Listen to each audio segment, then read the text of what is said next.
So the muscle we're going to be addressing is your psoas muscle, which is one of your main hip flexors, and it is what helps you to sit. So it actually starts pretty high up, right before your ribs start, that little soft piece. It starts right on the side of your spine and then comes down and connects on the inside of your hip alongside another muscle called your iliacus, and then down underneath your leg.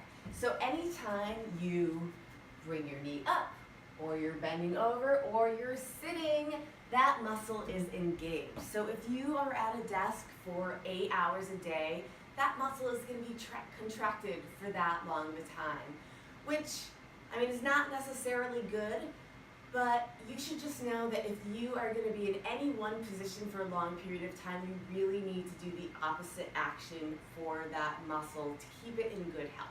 So today we're going to learn how to do just that. So we're going to learn how to stretch your psoas, and we are going to use a foam roller as a prop. Now, you don't necessarily need this. You can use, say, a roll-up pillow or something of comparable height, but this is what we are going to use today. So you are going to lie down on your back with your knees up and your feet on the floor, and you're going to do a bridge, and you're going to take that foam roller and you're going to place it underneath your sacrum. Now, your sacrum is that little triangle bone that rests right in between your hip bones. So it should feel like it's sitting on a shelf, and you are going to know that you're on it if you bring your knees up and your foam roller doesn't spit out in front of you and it doesn't feel like it's in your low back. So once you feel like it's in the right spot, you're going to take one knee to your chest and you're going to extend the other leg to the ground.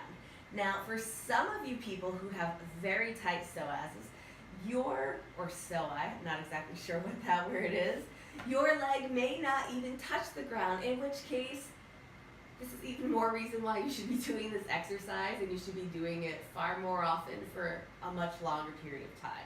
But either way, you want to do this, and you want to have this leg straight, and if it can go to the ground, let it just sink there. So you're going to take the opposite knee and you're going to bring it to your chest. And you should feel a very nice stretch kind of in your groin and down your thigh. Now, if you have a friend or somebody around you that wants to help you with this, they can give gentle pressure to your thigh and press down and towards your foot.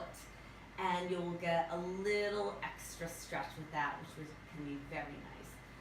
So with this, I want you to just breathe, and breathing is really important to help with your stretches. So try for 4 or 5 seconds in, 4 or 5 seconds out, and we're going to hold this for 30 seconds to a minute. Now, once you have felt like this was amply stretched, you're going to bring that leg down to the ground and take your other knee up to your chest. Now, everybody is different. You may feel more tight on one side than the other, completely normal.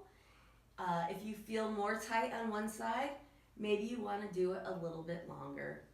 But either way, I want you to make sure that you're breathing throughout the whole thing.